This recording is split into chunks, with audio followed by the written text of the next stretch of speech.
tingnan lang natin tong kay Kuya Nick, sabi niya, Attorney, if hindi totoo ang allegations ni PRRD about drugs, bakit po wala man lang comment or pagtatanggol si Senator sa kanya ng kapatid about drugs issues? Kasi ang PIDEA meron ng denial. Okay. Hindi lang ako makakampanya noon. Alam mo, iniiwasan ko ito. Itong panahon na ito talaga ang iniwasan ko kasi mapipilitan ako ngayon magsalita laban ng mga tao sa gobyerno.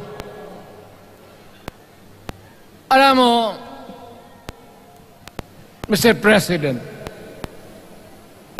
hindi ako maghingi ng tawad. Kagawan mo yan eh. It is your responsibilities sa sarili mo. What you do in this world binds you. Iyo yan. Huwag mong sisihin ang ibang tao kasi sarili mong utak at katawan yan. Nung ako'y mayor, pinakitaan ako ng evidence ng PIDEA. Doon sa listahan, nandoon yung pangalan mo. Ayaw kong sabihin yan kasi magkaibigan tayo. Kung hindi magkaibigan, magkakilala. Ikaw pumapasok kayo ng alanganin. Based on all the foregoing facts, the PIDEA asserts that President Marcos Jr. is not and was never in its watch list. Hindi naman po yan ibig sabihin na just because we're under the office of the President, we will favor the President. Because the facts are clearly stated. Wala po siya sa listahan, even with the previous supposed narco list. You know fully well, ang dami pong nasali doon. The PNP, which is part of the Interagency Drug Information System, also refuted the allegations. On the part of the PNP, sir, we have not seen any document or list na nandun po ang pangalan ng ating presidente. Ang PNP po at ang PIDEA po and other agencies for that matter, ay meron po tayong mga tinatawag na mga interagency cooperations. At kasama po dyan yung pag-validate po ng mga nare-receive po nating mga reports. On the use of fentanyl, the PIDEA said this is a regulated drug as stated by United Nations. Any dangerous drug that has medical application requires the prescription of an S2 licensed doctor using a yellow prescription pad regulated by the Department of Health. And the dispensing pharmacy must keep strict records thereof, which is subject to spot checking every now and then by our PIDEA regulatory compliance officers. Yung makikita lamang nila ay the drug personalities operating in their respective area. So for instance, kung ikaw ay isang alkalde, ang ma-access mo lamang ay yung idudulog sa iyo ng local law enforcement na gusto nilang gusto nilang ihingi ng tulong po sa inyo upang mahuli nila siya. As far as the allegations are concerned, we maintain and we would like to categorically state that our president is not in the watch list. Okay. Wala nga daw sa kanilang partner listahan. Walang record, oo. Pati PNP. Oo, wala. Sinabi, di ba? Kasi sa akin lang, Kuya Nick, ganito, no? Si Senator Amy kasi is talagang maka Duterte. Okay? Klaro yun. Klaro yun. Walang issue doon. And at the same time, si Senator Amy nandun sa Davao. Kung siya ay invited sa Davao, binigyan siya ng mic, hindi niya pwedeng tuligsain. Si PRRD. Magkikip silent na lang yan. Totoo man o hindi totoo yung sinabi ni PRRD, hindi yan kikibo. Bakit? Kasi doon siya nakapanig. Alam nga naman sabihin niya, ito pinapanigan ko kasi nungalingan, di ba? Event yun ng mga Duterte. Oo. So kung ano man ang maririnig niya doon, 'Di ba? Pambabatiko sa kanyang pamilya, wala siya magagawa. Nandun siya sa ano to eh. Kumbaga sa baluarte partner. Oo. Sa partner. Oo. Kung ito ang taong kinakampihan mo, hindi mo pwedeng sabihin na kumakampi ako sa nagsisinungaling. Oo. So keep silent na lang siya dun. Kasi mas lalong mas hindi magiging maganda yung epekto. 'Di ba? Dapat ngayon as of now ang manatili is yung credibility ng Duterte kasi yun yung kanyang pinupush. Oo, correct. 'Di ba? Pero siyempre ko partner, sa akin lang may sinabi kasi si dating Pangulong Duterte na for me hindi dapat. Okay? I-analyze natin Oo. kung totoo man to o Yung hindi. paggamit ng droga. Oo. Sige. Una partner, syempre, sana lang hindi. Sana hindi. Kasi nakakasira yan as a whole. Hindi lang sa individual eh. Sa ating buo ng Pilipinas. Kasi, syempre, pag sira ang Pangulo mo, partner, ano ang magiging reflection nito sa ibang bansa? Paniniwalaan pa ba siya? Hindi ko na alam. Syempre, may mga leaders din naman ng ibang bansa na hindi naman ganun kababaw, partner. Pero sana lang, hindi doon. Kung meron kang issue about that, di ko alam kung dapat doon sinabi. Di ko alam, partner But for me, sana hindi. Diba? Pangalawa, diba? Kung totoo man ito, partner, na may listahan na before pa. Diba? May binanggit kasi si Pangulong Duterte na hindi niya lang kasi inilabas to that effect o hindi niya pinahuli or hindi niya kinalang attention ni PBBM at that time because magkaibigan or magkakilala. So, analyze nyo lang mga kayubi, diba? Bilang president, at the time, wala ka dapat kaibigan.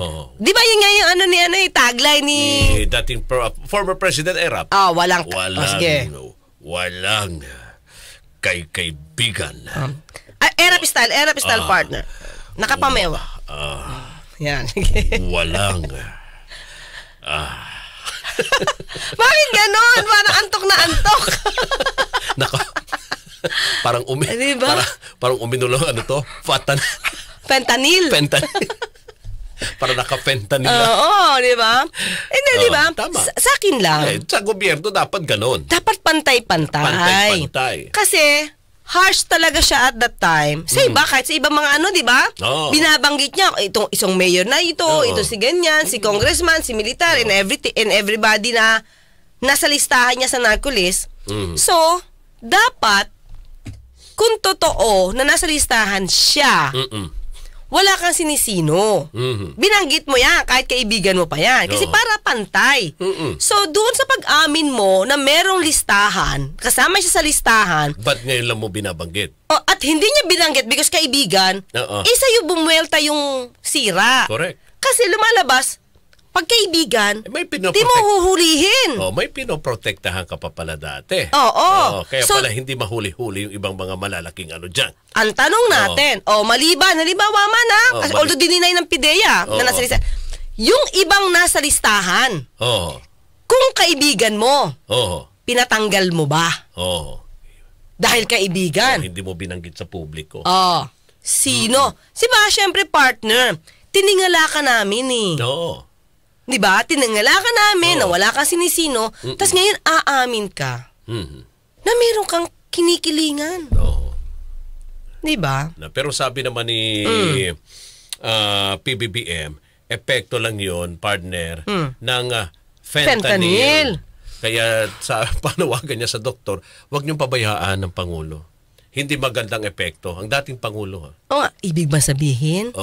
Pwedeng naging addict na si dating Pangulong Duterte because kakagamit siya ng fentanyl. Kasi sabi niya, ang epekto nito pwedeng maka-addict. O di parang bumaliktad. Sino yung presidente ngayon na bangag? So wala naman tayong sinasabihan Kaya siyempre may patoj yung dalawang to Yung fentanyl naman partner, naman yung aprobado naman yun ng FDA. Pero wag lang gagamit yata na sobra kasi iba yung effect niya. Aprobado naman yun ng FDA. Yan kayo. Yan tuloy, di ba? Pero sa akin, the way na sumagot si PBBM, May patutsada in a way. Po sa statement ni President Duterte last night sa drugs and drugs initiative. And then urging you to resign. Resign po.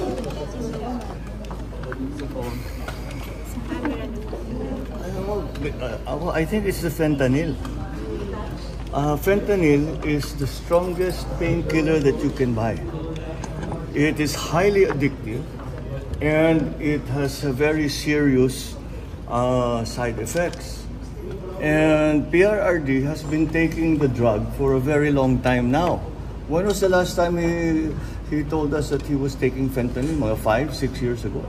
Something like that. After 5-6 years, that has to affect yun. Kaya, palagay ko, kaya nagkakaganyan. So, you know, I hope his doctors take better care of him than this. Hindi pinababayaan itong mga nagiging problema. But sir, can you categorically deny that you're involved in drugs para matapos lang yung... Don't even dignify the Hindi magandang epekto ang dating Pangulo. O nga, ibig ba sabihin? Pwedeng naging addict na si dating Pangulong Duterte because kakagamit siya ng fentanyl? Kasi sabi niya, ang epekto nito pwedeng maka-addict. O di parang bumaliktad. Sino yung presidente ngayon na bangag? So wala naman tayong sinasabihan, ha? Kaya lang siyempre may patutsudahan yung dalawang to Yung fentanyl naman, partner, ano naman yung aprobado naman yun ng FDA. Pero wag lang gagamit yata na sobra kasi iba yung effect niya. Aprobado naman yun ng FDA. Yan kayo. Yan tuloy, di ba? Pero sa akin, the way na sumagot si PBBM, may patutsada in a way, pero hindi siya mukhang pikon. Di ba? Gano'n naman talaga ang Pangulo kung magsalita pa. Ang dating Pangulo kung magsalita. Cool na cool. Oo. Pero, bantayan mo. May pitik? Oo. Yung mga lalabas sa kanyang bibig. Nako, sigurado. May pitik? May do partner. May mga sekreto na binubunyag. Di ba? Na tinanggi ng PIDEA. No, yung bintang ni yung sinasabi ni dating Pangulong Duterte. So ang wish ko doon, partner, sana magkasundo na yung mga leaders kasi tayo yung apektado. Pero ang tanong ko ganito, sino na naman kaya ang magtatanggol kay dating Pangulong Duterte at sasabing joke yung sinabi niya? Partner, nagsalita na. O sige, sino na ang mga ka-UB, sino ang nagtanggol kay PBBM? Ay kay dating Pangulong Duterte? Si Attorney Harry Roque. Well, unang-una po, no, lilinawin ko lang po na walang sinabing drug list ng PIDEA ang presidente. Ang sabi niya, pinakitaan siya ng ebidensya at merong pinakitang listahan na naroon ang pangalan ni Presidente PBBM. So tama po yung sinabi ng PIDEA na hindi nasa watchlist nila si PBBM kasi wala naman pong watchlist na sinabi ang Pangulo. Pangalawa, hindi ko po alam kung talagang intact ang records nila, no? Pero ang sinabi po ni Presidente, nakita niya o sinabihan siya, pinakitaan siya ng ebidensya nung siya ay mayor pa. So medyo matagal na po yan. Kasi ang mayor naman ng Davao bago siya tumakbo ay si Mayor Sara Duterte na, no? Si Mayor Sara Duterte po ay nag-second term mayor nung midterm election at ibig sabihin, mayor na siya nung 2016 elections. Tumakbo siya ng mayor ng 2016 elections. Ano naman kayang listahan ang binabanggit ni dating Pangulong Duterte? Naggaling sa PIDEA. Kapag ka PIDEA, anong listahan ba ang pinag-uusapan? Pero sinabi ng PIDEA, wala silang obligasyong magpakita o magbigay na anumang listahan sa isang mayor lamang, lalo na kung hindi naman nila sakop yung tao na involved. Ano ang kapangyarihan dati ni Mayor Rodrigo Duterte para bigyan siya ng sinasabing listahan na yan? He stated that PIDEA has shown him an evidence when he was still a mayor. The PIDEA countered that access to the National Drugs Watch List is not that easy, even for local government officials. Yung makikita lamang nila ay the drug personalities operating in their respective area. So for instance, kung ikaw ay isang alkalde, ang ma-access mo lamang ay yung idudulog sa iyo ng local law enforcement na gusto nilang ihingi, gusto nilang ihingi ng tulong po sa inyo upang mahuli nila siya. As far as the allegations are concerned, we maintain and we would like to categorically state that our president is not in the watch list. Na nasa listahan. Attorney Harry Roque naman. Malino yung binanggit. Hindi naman obyo nakikinig. Tapos bigla niya siningit yan. Yung listahan. Oh, tapos sasabihin mo na naman na walang binanggit. Di ba pwedeng laruin yan at sabihin joke? No. Sabi ni Master Pogi, those who are measured words, attorney, observe both who is bangag just by face value. Hanggang bukas. Bukas. Magkita't magkarinigan tayo. Ako pa sa Attorney Claire Cas, nagpapalalang, wag tulugan ang inyong karapatan. Ang inyong lingkod, Radyo Man Rod Marcelino, at samahan natin uling ating nag-iisang abogada ng bayan bukas. Dito pa rin sa ating palatuntunan ang Usapang Batas. Ang abogada ng bayan, Attorney Claire Castro at Radyo Man Rod Marcelino para sa Usapang Batas.